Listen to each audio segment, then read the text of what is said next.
do Senhor, meus irmãos, eu sou o professor Tiago Nascimento e estamos aqui mais uma vez para gravar esta pré-aula da classe de jovens, das lições bíblicas aqui no terceiro trimestre.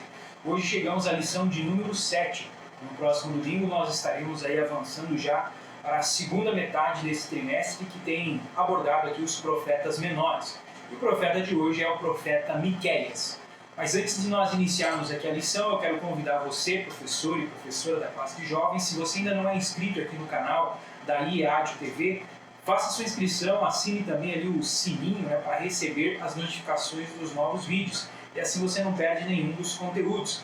Também não deixe de fazer o seu comentário.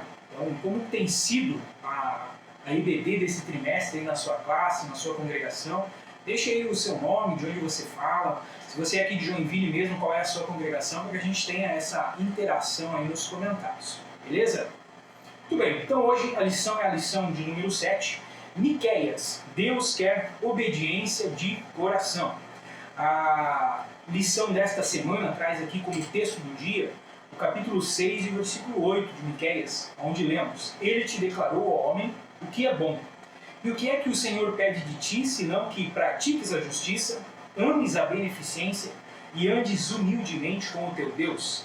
Então esta é a indagação e esta é aquela passagem-chave, o versículo-chave que você precisa chegar aqui no final da sua lição. Lembrando que todo o material da CPAD, então ele traz aqui na lição de professores os objetivos gerais, os objetivos específicos de cada um dos tópicos. Então essa lição foi dividida aqui em 3 tópicos, onde você precisa no primeiro tópico explicar o contexto histórico em volta da mensagem de Miqueias. E na lição do professor, aqui no material complementar, orientação pedagógica, você tem uma tabela que é colocada aqui, que você, professor, pode estar utilizando ela. Se você tem a possibilidade do projetor, do data show aí na sua congregação, você pode projetar ela ali para os seus alunos acompanhar. E ela vai te ajudar, então, você a atingir esse primeiro objetivo, que é justamente explicar o contexto histórico.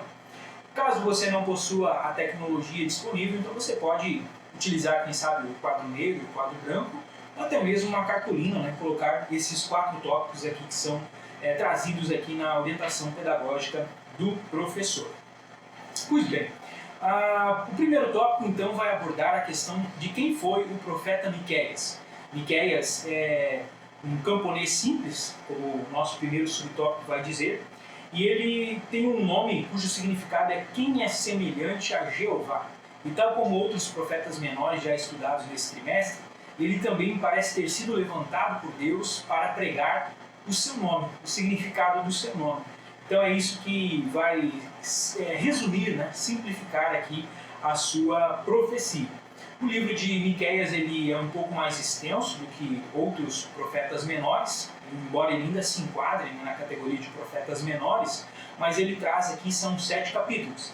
E da mesma forma como em outras lições eu já dei essa sugestão, você, professor, pode reservar um tempo durante esta semana para que você faça a leitura desses capítulos aqui das profecias de Miqueias. Isso vai te ajudar na hora de você conseguir explanar melhor o conteúdo de cada um desses tópicos.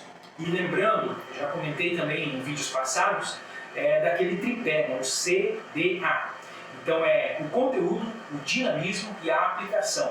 Esse tripé é o que faz com que uma aula de classe de jovens seja de fato uma aula relevante. Então aqui, esta leitura inicial dos capítulos do livro de Miqueias vai te ajudar no C. Então ela vai te embasar nesse conteúdo. Já a parte do dinamismo é a leitura da própria lição. Então isso é algo que você pode também estar reservando tempo para fazer uma boa leitura dessa lição. De preferência que você leia pelo menos umas 2 ou 3 vezes. Faça uma primeira leitura, como se diz assim, sintética, De preferência que você consiga, então, dispor de tempo para fazer pelo menos umas 3 leituras desta lição.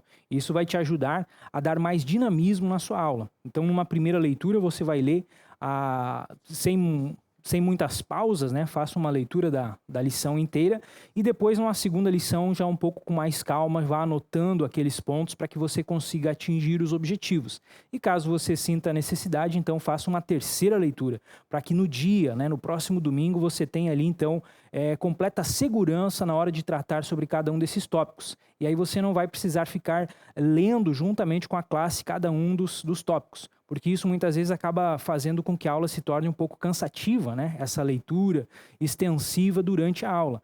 Então, se você fizer essa boa leitura preparatória durante a semana, isso com certeza vai te dar mais dinamismo durante a sua exposição da aula. Muito bem, então o tópico primeiro, ele aborda então algumas características de Miqueias. Diferente de outros profetas menores que nós vimos aqui, Miqueias ele traz uma série de versículos que conseguem dar um bom contexto histórico para ele. Então a gente vê aqui, inclusive, a localização geográfica, né, de onde o Miqueias era oriundo. Aqui no capítulo 1, versículo 1, nos diz que ele era da comunidade rural de Moresete. Então aqui a gente já consegue fazer várias inferências, né, com base nessa referência. Então o autor da lição aqui vai nos colocar então a respeito da profissão de Miqueias, né, a sua localidade de origem, entre outras inferências que nós podemos extrair então aqui do livro de Miqueias. Obviamente que em outras passagens também, em outros versículos, também vai fazer bastante conotação, assim, analogias com o mundo agrícola, né? Então a gente entende, né, que isso reforça esta característica de que Miqueias era um camponês, era alguém que tinha bastante experiência com a vida no campo. E aqui você já pode fazer uma aplicação com os seus jovens de que Miqueias ele profetiza na mesma época que o profeta Isaías.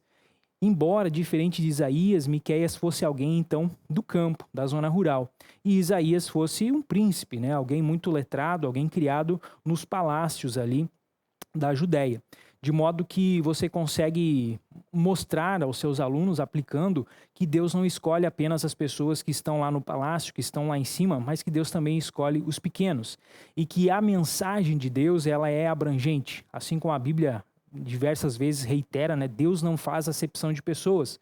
Então, por esse motivo, Deus sempre vai levantar pessoas de diferentes classes sociais para que a sua mensagem ela seja atingida, né, em todas as camadas sociais.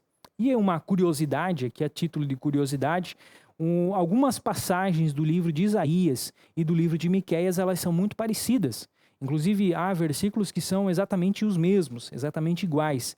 Alguns teólogos, então, vão dizer que talvez um deles tenha copiado o outro. Mas como eles são contemporâneos, a melhor explicação é que Deus tinha uma mensagem que era uma mensagem global e que Isaías escreve para determinadas pessoas e Miqueias escreve para outras. Mas aquilo que Deus tinha para a nação era para ambas as classes. Então, por isso que Deus, digamos, de certa forma, reforça, né, com a profecia de Miqueias e também a profecia de Isaías. Ao final desse primeiro subtópico, o comentarista vai tratar aqui a respeito então da simplicidade de Miqueias e algo que já foi visto em lições anteriores, que a simplicidade não é sinônimo de pobreza. Diferente daquela ideia que muitas vezes é pregada por aí, de que ser rico é um empecilho para que você atinja o céu, né, para que você alcance a sua salvação. O comentarista ele vai dizer o seguinte, que há ricos que são simples e há pobres que são orgulhosos. Simplicidade não tem a ver com o que temos no bolso, mas sim com o que temos no coração.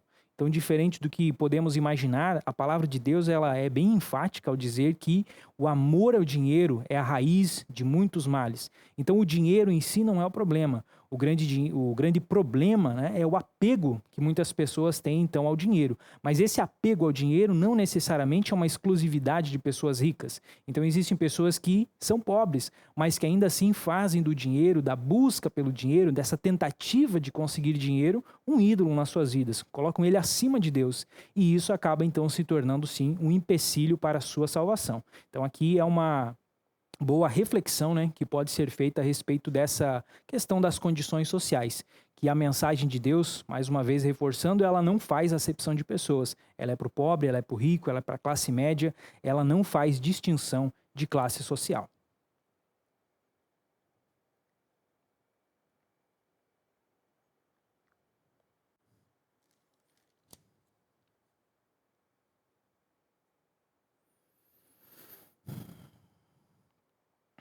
primeiro versículo do livro de Miqueias também vai trazer o tempo. Então ele nos situa cronologicamente o período onde Miqueias profetizou. E o versículo 1 diz que ele profetizou nos reinados de Jotão, Acás e Ezequias. E então aqui nós vemos que ele profetiza para o reino de Judá, embora algumas de suas profecias também tenham uma aplicação para o reino do norte e também para outros países, outras nações, e inclusive tem aplicações futuras. O Miqueias é o profeta que escreve a respeito do nascimento do Messias, aonde ocorreria o nascimento do Messias. Lá no livro de Mateus, no Evangelho de Mateus, capítulo 2, versículo 6, é citado justamente o capítulo 5 e o versículo 2 do livro de Miqueias, onde fala então a respeito de Belém, Efrata, né, onde nasceria então o Messias. Então ele pode ser considerado também um profeta messiânico. E no final do seu livro, ele também vai abordar o contexto escatológico. Então ele também é um profeta escatológico, quando ele vai fazer referências aqui ao milênio, então ao reinado milenial de Cristo. Então notem que mais uma vez nós vemos um profeta menor que não restringe a sua profecia aos seus dias, mas que ele tem aplicações futuras, né, que seria a nossa presente era, e futuras até mesmo para nós, então dentro de um contexto escatológico. E o contexto histórico onde está inserido então o profeta Miqueias é um contexto de apostasia. O povo de Deus vinha de um período de prosperidade, de um período de bonança, mas isso de certa forma fez com que o povo houvesse abandonado, que houvesse deixado Deus de lado. E é interessante que o comentarista vai fazer aqui no segundo subtópico uma aplicação dizendo que o avivamento que empolga a nossa liturgia, mas não transforma a nossa vida, é fogo de palha. Então, diferente do período, por exemplo, do profeta Joel, onde havia uma apatia, o povo havia deixado Deus de lado e o próprio culto havia sido abandonado, no período aqui do Miqueias, o culto estava sendo feito, o culto estava sendo prestado, às vezes até com uma certa extravagância. Um dos versículos vai dizer que sacrificavam milhares de novilhos, litros e litros de vinho e azeite. Então a oferta era abundante nesse período, mas não havia uma inteireza de coração neste culto como ele era prestado. Então um avivamento que empolgue a liturgia, mas que não houvesse transformação no íntimo, no coração das pessoas, que não movimentasse também o seu dia a dia, as suas relações fora do templo, fora da igreja, então este é um avivamento que não nos serve. E esta é uma aplicação que você, professor, pode fazer dentro da sua classe. Nós temos visto muitas vezes certos avivamentos, né, entre aspas, que parecem que empolgam a nossa geração e levam muitas pessoas então a achar que nós estamos vivendo um período de prosperidade espiritual, mas muitas vezes nós não vemos reflexo desse avivamento dentro dos templos, fora da igreja. Então nós vemos um tempo de muita injustiça sendo cometida, um tempo de muita impiedade, de muitos pecados, e isso não é o reflexo de um avivamento. O avivamento precisa começar dentro da igreja, mas se espalhar também para a sociedade como um todo. Como o comentarista conclui, não adianta termos cultos com uma liturgia animada se não andarmos em retidão para com Deus e não sermos justos para com o próximo. O contexto que estava ocorrendo aqui é muito parecido, muito próximo com o que a gente vê hoje. A menção, nós vamos ver aqui mais à frente, de que a igreja, né, os sacerdotes haviam se corrompido, a justiça havia se corrompido e o governo político também estava corrompido. Aí poderíamos pensar, mas Deus sempre tem o seu remanescente, talvez esse remanescente fosse a família, e nós vamos ver algumas passagens onde Miqueias profetiza dizendo que havia, inclusive dentro das famílias, essa desagregação. Ou seja, era uma sociedade extremamente corrompida, extremamente corrupta, onde a impiedade dominava, fazia festa. E aqui você pode, então, professor, fazer este link com os dias atuais, né, o que nós estamos vivendo hoje. Assim como na época de Miqueias, hoje há um aparelhamento, né? A corrupção, ela aparentemente tornou-se um modus operandi dos políticos brasileiros, da justiça brasileira e das próprias igrejas, né? Quantas igrejas nós vemos aí onde o amor ao dinheiro tomou conta, né? E então a situação do Brasil hoje, da igreja brasileira como um todo, é muito parecida com essa situação que nós encontramos aqui no povo de Judá durante a época do profeta Miqueias. É por isso que no seu segundo tópico aqui, o comentarista vai trazer então os principais assuntos, os principais temas do livro de Miqueias, que são justamente as denúncias e exortações. Deus, no meio de uma sociedade ímpia, levanta os seus vasos, levanta os seus profetas para justamente denunciar a corrupção e o materialismo, né, que estava aqui dentro dessa sociedade, bem como a injustiça social e a hipocrisia, onde aqueles que aparentemente estavam obedecendo não estavam obedecendo a Deus, não estavam prestando um culto com inteireza de coração. Então todo o segundo tópico vai ser estruturado então em cima dessas denúncias. Neste primeiro subtópico, nós vamos ver que há ali uma escalada nestes pecados do povo de Judá. Os israelitas haviam sido envenenados pela ambição, pelo luxo e pelo materialismo. Então este é o primeiro estágio, o primeiro degrau. Depois de uma época de prosperidade, onde eles haviam experimentado então paz e, como diz aqui, o próprio luxo, né, aquilo começou a subir para a cabeça dos israelitas, de modo que eles passaram inclusive a ignorar os valores morais. O profeta Miqueias vai fazer referência dizendo que havia homens maus que em sua cama maquinavam pensamentos contra o pobre, né, para justamente ficar com aquilo que não era seu.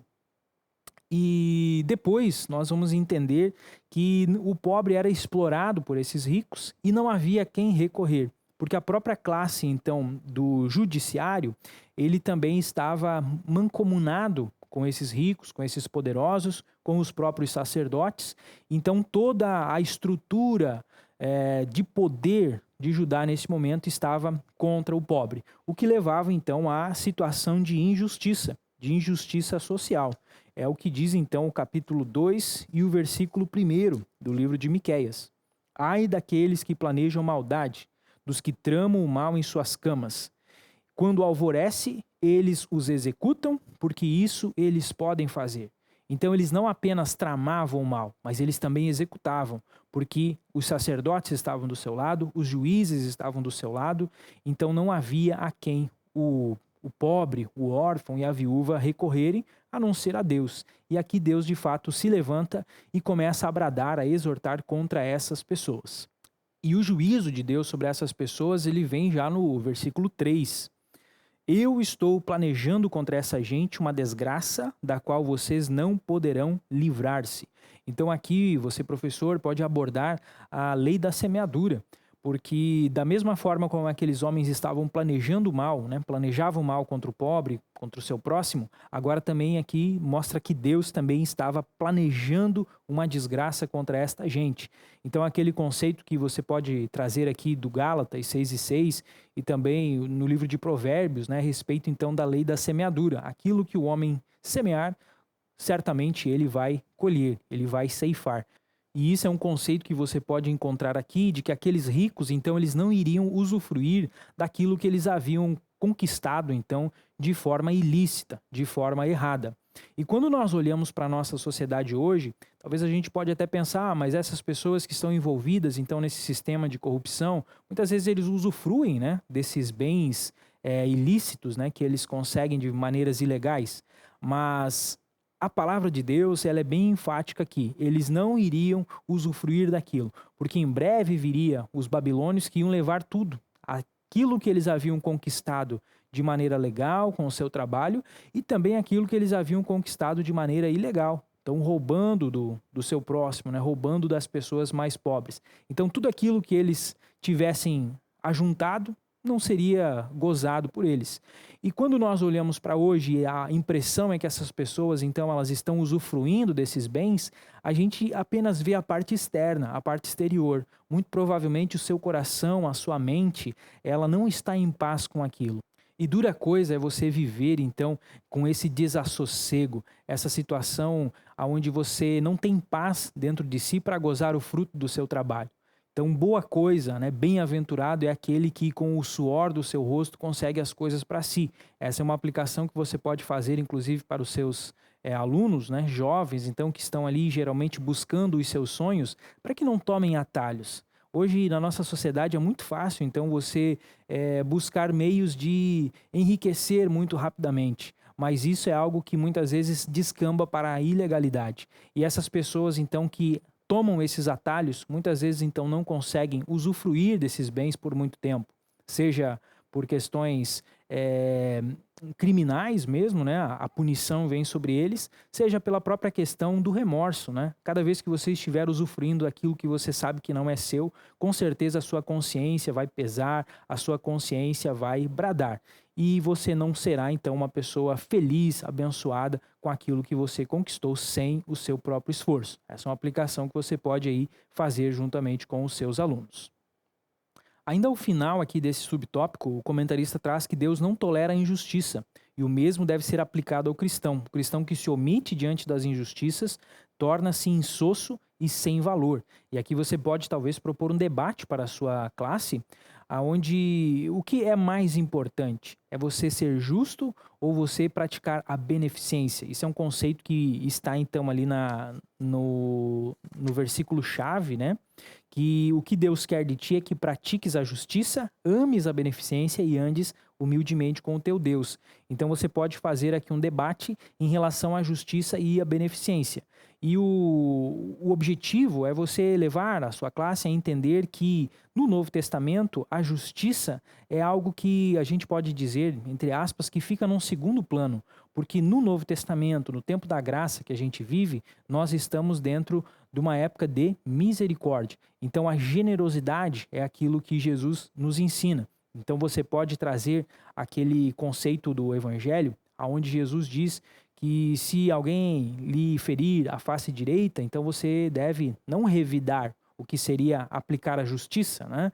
É o olho por olho, dente por dente, como foi escrito na lei, mas que você deve, pelo contrário, oferecer a outra face. Então aqui Jesus está saindo dessa ideia de justiça e entrando na ideia da misericórdia, entrando na ideia da beneficência. E este é o cerne do evangelho. Então você pode então propor esse debate, mas ao final você fazer este contraponto, né? Não sei como vai ser o resultado ali dentro da sua classe, mas você colocar a superioridade da generosidade, para que isso seja de fato cumprido então o evangelho. Como Jesus disse, né?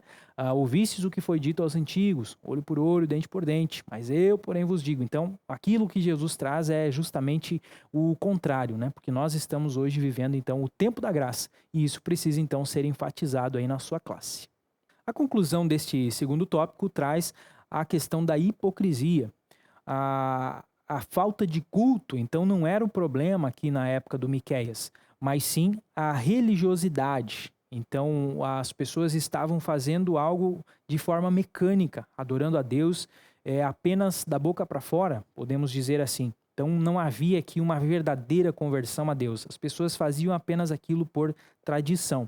E isso é algo que é evidenciado aqui, então, neste segundo tópico. Miqueias nos mostra que é possível ser religioso sem ser convertido.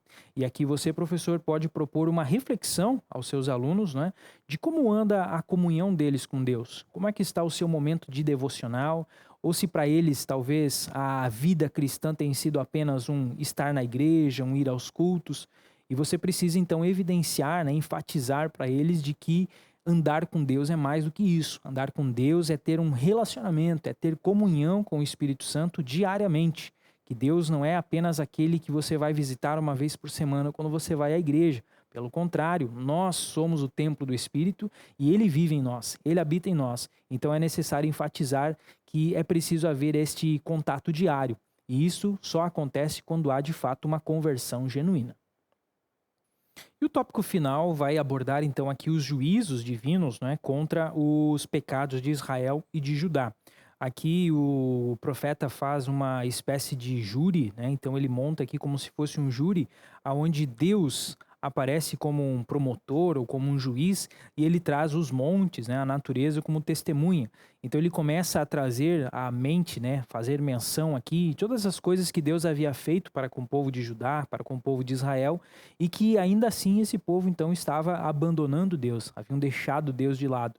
Então Deus se coloca nessa posição de até mesmo de vítima, podemos dizer assim, desse descaso, né, das pessoas ali para com ele. E E ao mesmo tempo, então, Deus também começa a trazer, então, quais seriam as punições, né? O juízo de Deus aqui é referente a este povo.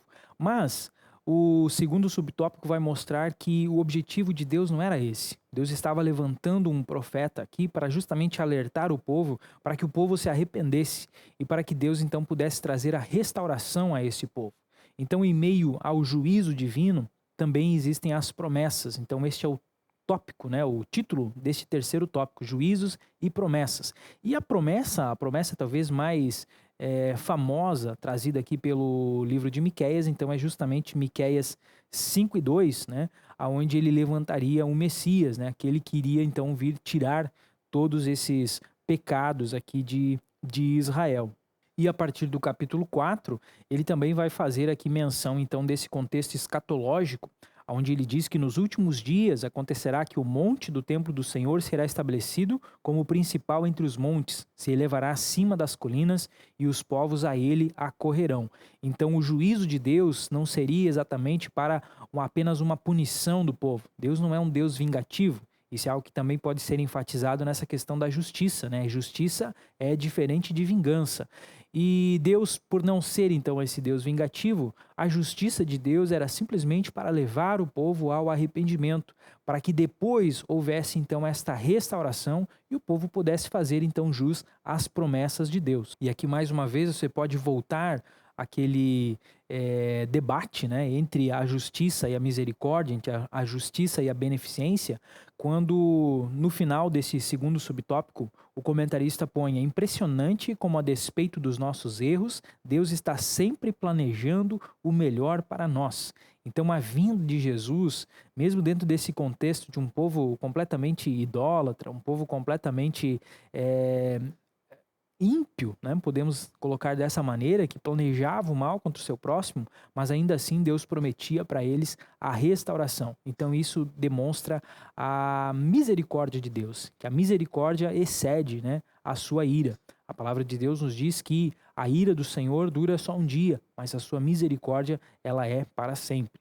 Então isso é algo que você pode enfatizar e aqui talvez fazer uma reflexão, uma aplicação junto aos seus alunos, porque nós sabemos que nessa fase da juventude, muitas vezes o jovem ele comete erros, né? Tem suas falhas, tem os seus pecados e às vezes isso começa a ser utilizado contra ele, começa a trabalhar na mente dele, dizendo então que para ele não tem mais jeito, então de que ele perdeu a sua salvação e que está irremediavelmente perdido. Aqui você pode então trazer esta palavra de consolo, de que a ira de Deus, ela existe, a justiça de Deus precisa ser satisfeita, mas Jesus é a satisfação dessa justiça, e Jesus é o amor, Jesus é a graça, é a misericórdia, e aí você consegue então conduzir esses jovens a fazer um novo concerto, né, a fazer um novo pacto com Deus, e assim, digamos, tirar esse peso deles, que é algo que cada um de nós que foi jovem com certeza já passou por isso, né, e entende aonde que estou querendo chegar. Agora, a conclusão da sua aula então precisa ser esse retorno ao versículo 6, capítulo 6 e versículo 8. Então, o que é que Deus quer de ti? Então, este é o grande objetivo dessa lição, então, ensinar aos jovens qual é o verdadeiro cristianismo. E o último tópico, então, nos mostra que o que Deus exige de nós é apenas 3 coisas, né? É praticar a justiça.